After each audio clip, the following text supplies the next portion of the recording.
Hey, how's it going? Today I'm talking about hypermobile runners. This is Running to the Castle, a podcast for injury prone Run Disney runners on a journey to running magical miles. Join me, Dr. Allie, as I share the secrets I've gathered as a runner, doctor of physical therapy, and coach. You'll learn the exact ways I get my clients to the castle strong without feeling broken or held together with KT tape as they cross the finish line. I got a question a couple of weeks ago asking about what can hypermobile runners do to stay healthy, not get injured, and enjoy running.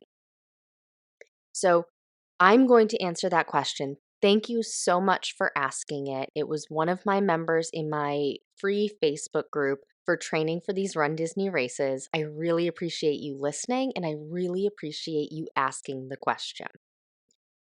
A little bit of background. When we talk hypermobile runners, we are talking about somebody who is considered loosey-goosey in their joints. It could be that they seem like they have excessive flexibility and just overall move more.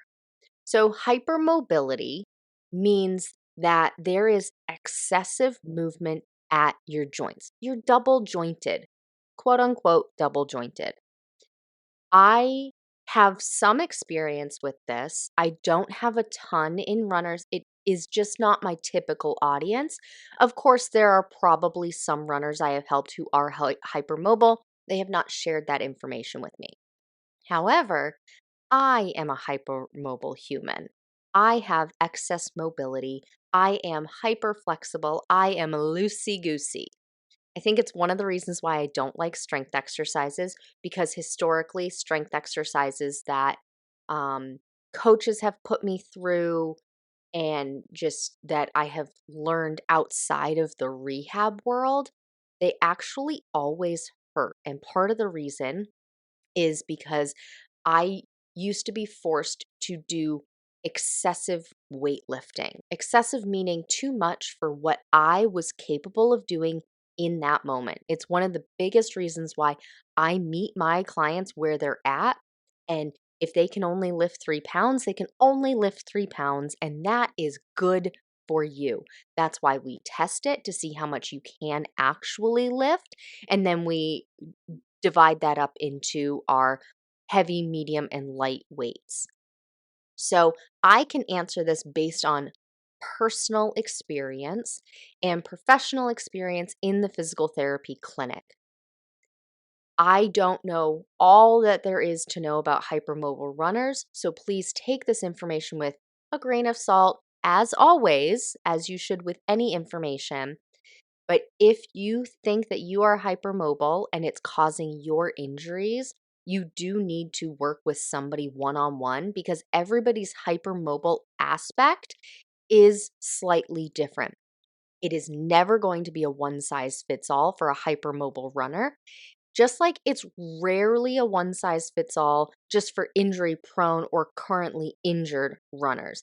It it has a little bit more nuance to it because and especially because when you're hypermobile, you can be hypermobile in different ways and your body will adapt in those different ways. So we'll take my information because I can use my personal experience and you take that information and guide how you would like to continue moving forward. Okay. So that answers a little bit of hypermobility. I'm not going to get into all of the details on how to tell if you are hypermobile. Typically, if you're hypermobile and you're using those terms, you typically are. A few things that you can look at, there's something called the Beighton scale, Beighton, Beighton scale of hypermobility. It's a rudimentary scale. It's 9 points. I hit 9 out of 9 on them. Well, technically 8 out of 9 now. My thumb on my left hand does not meet the criteria anymore.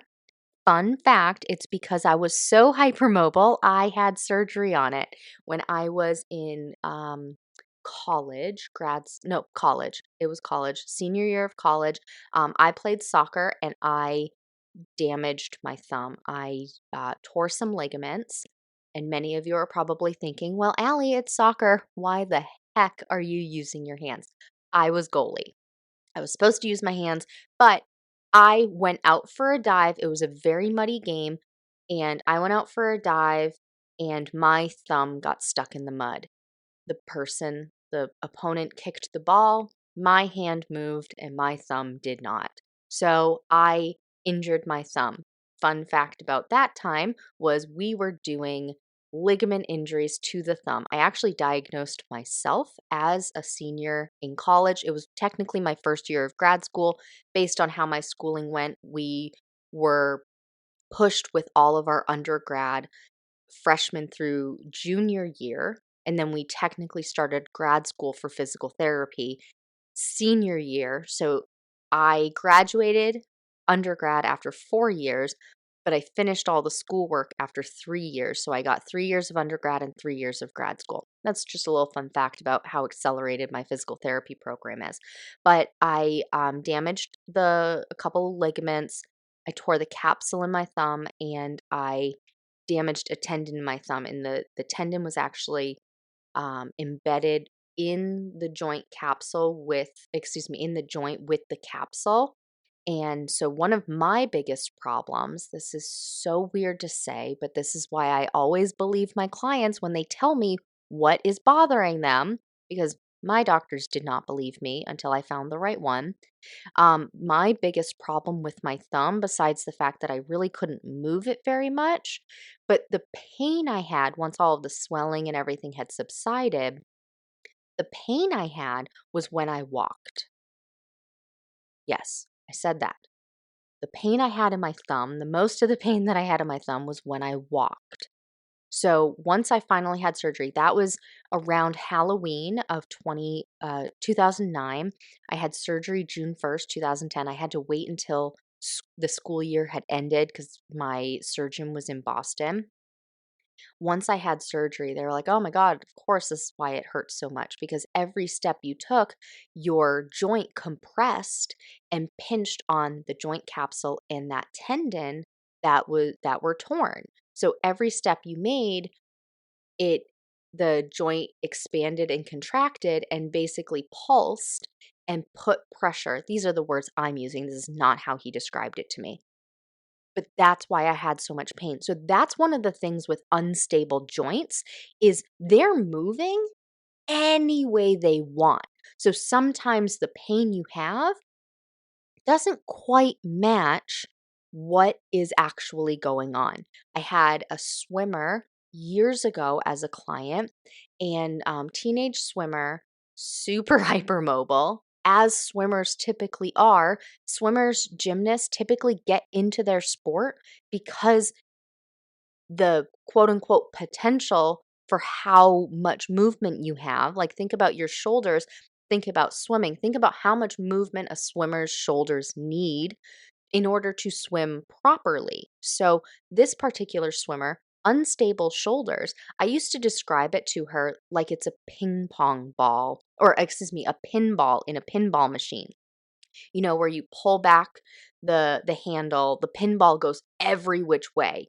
Essentially, when you have a hypermobile joint, even if you are moving in a normal pattern, your joint inside could be hitting every single one of those edges of the capsule and just bouncing around like a pinball in that machine because it's hypermobile, it is unstable. So vibratory patterns can bother it. I've had some people with hypermobile joints in their thumbs say that holding an electric toothbrush is bothersome because that vibration is actually irritating the inflammation in the joint of that person because the joint is so inflamed because those bones are just kind of bouncing around. Now, I use the term bouncing around. It's not a massive movement.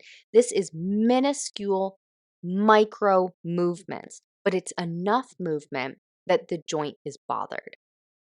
So when we're talking about hypermobile runners, that can be happening at your back, your hips, your knees, your ankles. It can be happening in your thumb, and your thumb hurts when you run. So we want to take the best care that we can.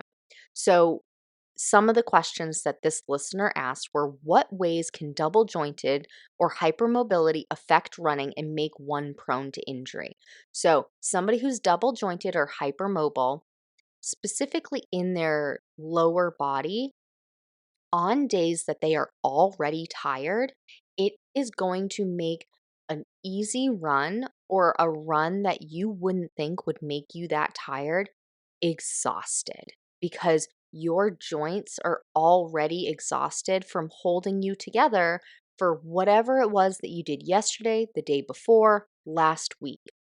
So when you are already tired, this does take some pre-planning, but when you're already tired, you need to have a go-to plan of what you are going to do for a workout that day.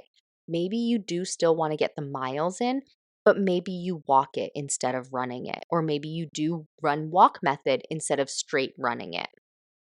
On days that I'm already excessively tired, not necessarily from hypermobility, just in general, I will walk my miles. I'd rather walk my miles. I'd also rather hear that my client, instead of running a long run and pushing through pain, exhaustion, I would rather hear that they walked those 5 miles instead of running those 5 miles and pushing through. So, the hypermobility can make your body more exhausted than your counterparts who are not hypermobile because your muscles, even if it's micro movement, micro activation, meaning minuscule, really small, they could already be activating more often to just keep you stable. Hypermobility could affect your running. It may change what kind of surfaces your body likes to run on. Try them all out and see what your body likes, but you may like a treadmill more than you like running on cement or pavement. You may like running on a track or grass more than you like running on cement or pavement. Try them out. You may need different types of shoes. Try different ones out. Then, are there things that one can do to provide additional support or care to affected joints like the knees to help protect against injury? So, yes, of course, and we'll get into some strength exercise information in just a minute because that is the last question. You may be the type of runner that actually does need external support, like a knee brace. Maybe it's a knee sleeve because maybe you just need a little extra compression. Maybe it's something that has a buttress for the kneecap. Maybe it's something that has uprights on either side of it. It's kind of like a hinged joint. So then your knee can only bend and straighten. It can't move side to side. Because when you have an hypermobile knee, we don't know what directions that knee joint is going. Typically, the knee bends and straightens. So, for conversation points, we are going to talk about that as moving backward and moving forward because we're talking about the relation of the shin to the thigh bone. So, when your shin moves forward, that is extension, that is straightening out. When your shin moves backward, that's your knee bending, that's flexion. That is the main movement that your knee should be doing. Everybody's knee should be doing that. Our knee also does a little bit of twisting, slightly, and it does a little bit of lateral movement or in and outward movement, but it's slight. When you're hypermobile, you could have more of that twisting motion, or you could have more of that in and out lateral movement. When that happens, it ends up stretching out your joint capsule, it ends up stretching out your ligaments, and that can make your knee more unstable. So, ways to prevent that from happening are external supports like a knee brace, a knee sleeve, and strength exercises. However, depending on how old you are, how hypermobile you are, how your joint integrity is, you may not be able to strengthen the amount that you need to anymore to keep that knee from moving. Sometimes it just goes too far. It has been happening for too long or there's too much damage. Some people, like with rheumatoid arthritis or Ehlers-Danlos syndrome, they can actually have degradation of their joints, and now everything's just moving around, and they actually need joint replacements. That may not be your case, but that is an extreme case, just to paint the picture of what I'm talking about here. And so if you have the integrity of your joint compromised and things are really slipping and sliding and moving around, then you do need an external support. Your muscles will not be able to strengthen enough to get that joint stable. So that's where other kind of intervention happens. And a knee brace, a knee support can help provide that for you. Now, you can also do that with hips and ankles as well. My right ankle is super duper loosey goosey, and that's because I've had one big ankle sprain, but two ankle sprains within 6 months of each other when I was 18. And looking back, it happened. I stepped in a hole, so I couldn't have avoided that. That was how it happened the first time. But my hypermobility contributed to that.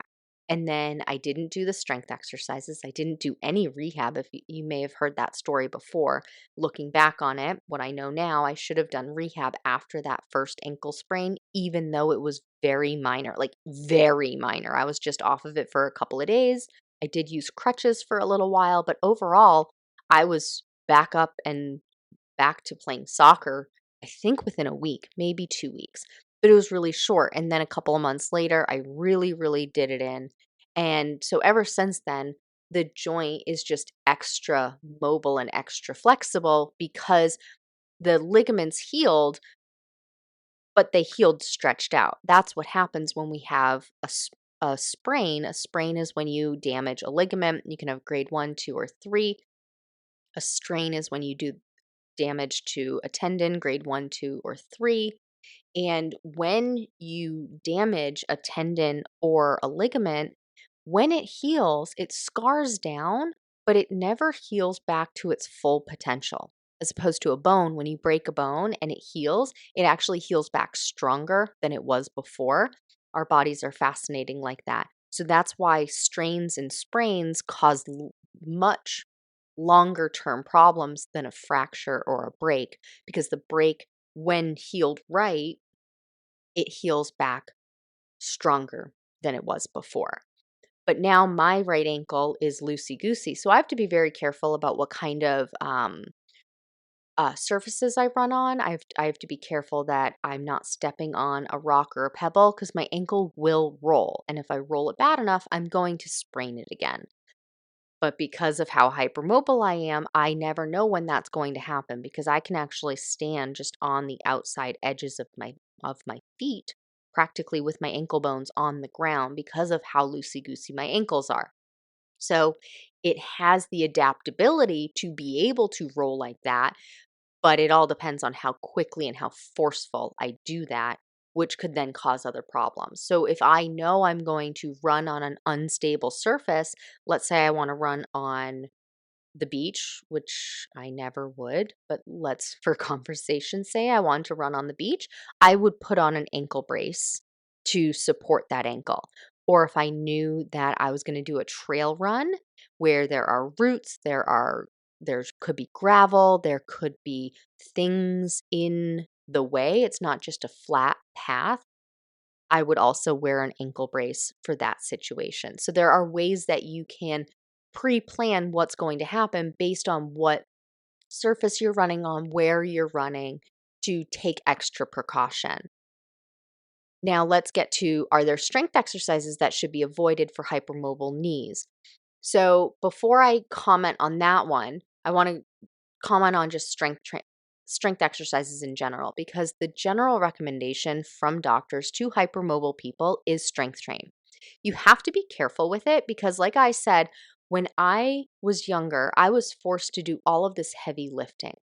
So if you're a hypermobile person and you imagine yourself lifting with one hand at a time a 50-pound dumbbell, think about lifting that over your head.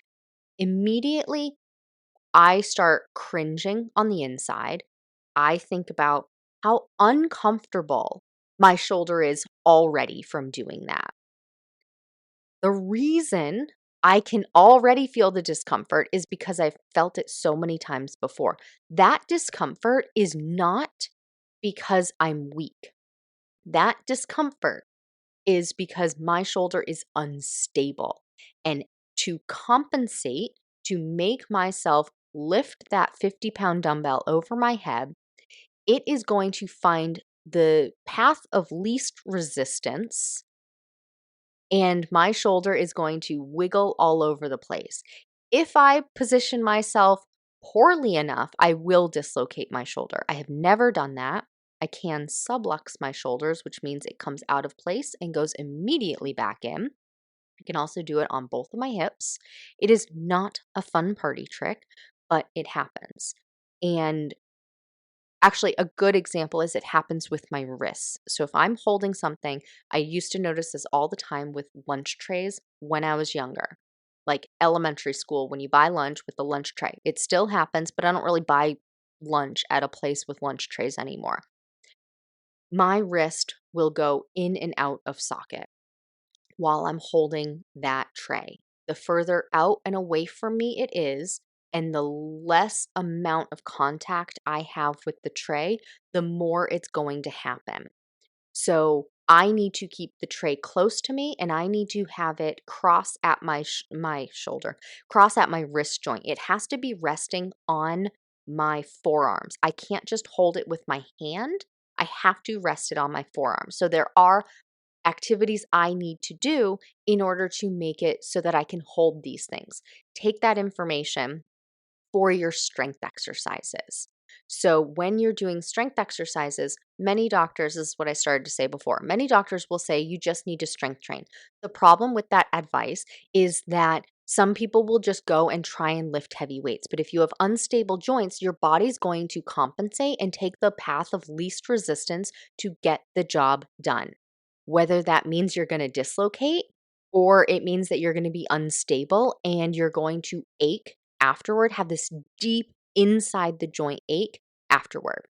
None of that is fun. So you do have to start light. You may have to start so light that you are just doing isometric exercises where you activate the muscle and you relax the muscle. You activate and relax, and then you do that in various positions. That is the lowest mode of strength exercise. And then you progress from there, where you're doing the isometric exercise in a safe position and then a not safe position. And you change the position and you work it, you work it, you work it, you work it. And it will take months or years to be able to finally lift a weight in that position for that movement. So, when you're thinking about doing strength exercises, are there ones that should be avoided for hypermobile knees? In general, inherently, no, not specific strength exercises. But the way you do that strength exercise is going to need to be modified. So, you want to avoid end range of motion positions. So, for knees, hypermobile knees typically straighten too much, meaning they bend backward, they curve backward. When your joints extend that far, you are no longer relying on muscles to keep you upward. You are relying on the anatomical position of your ligaments and your bones. So you want to avoid end range position. You want to essentially, if you're doing a squat, since that was the question or the exercise in the question, don't straighten out all the way. You want to straighten out to what for you will feel like you still have bent knees. But an outsider looking at you, or if you looked in the mirror, you would see that your knees are straight. They are straight up and down. They are not bent backward. They are not hyperextended. To you, it's going to feel like they are bent. That's the end position. Hyperflexion, typically not a huge problem for hypermobile knees. The problem would be that if you bend too much, you go too low and too deep, you're not going to be able to get back up because you won't have any leverage. But you really want to be careful on the end position of that standing position from the squat, as an example. In general, work in the middle of the range of motion until you know how your body reacts to the different exercises, any exercise. So, a bicep curl, as an example. If you have your elbow all the way out straight, it's going to be the same problem that knees have, where they extend too far and they actually bend backward. A hypermobile elbow bends backward at least 15 degrees. So, if you straightened it out, it looks like your elbow is actually curving the opposite direction. If you straighten your elbows all the way out with a bicep curl, you're not going to have leverage to be able to curl that weight back up. So your end position, again, it's going to feel like it's bent. It's not. It will, to the outsider, look like a straight elbow. It will, in the mirror, look like a straight elbow, but it's not your end range of motion. If you're just starting out with a bicep curl, as an example, just hover around the 90-degree mark. So start with your elbow bent at 90 degrees, straighten it out a little bit, curve it up a little bit. That's an example of where to start until you know what your joints can tolerate without being achy. Because muscle burn is a normal strength exercise response, achy joints is not. Hypermobile humans typically have achy joints when they've done too much because that joint has just been going above and beyond to try and make whatever you're trying to do work. Thank you so much for your question. I hope that was helpful. As always, send me questions either in the free Facebook group like this one came from or on Instagram, runDisneyDPT. Before you go, if you're feeling nervous about whether you can actually cross the finish line at Dopey, if you've been training hard but still wondering, will I really make it? I want you to know there's a better way. Stronger, Faster Finisher is built for runners just like you. The slow, injury prone, not really a runner, runners who aren't chasing a podium. You're chasing a personal record in fun. You want those castle photos, those character stops, that pineapple cider at the finish line without feeling broken, defeated, or like you barely survived. Inside Stronger, Faster Finisher, you'll build your training smarter with the right mileage, the right pacing, and the right recovery. So you don't just survive Dopey, you'll finish it strong, proud, and smiling, exactly the way you imagined. The waitlist is now open. You can grab your spot through the link in the show notes. As always, thanks so much for listening. That's all for now. Talk to you soon.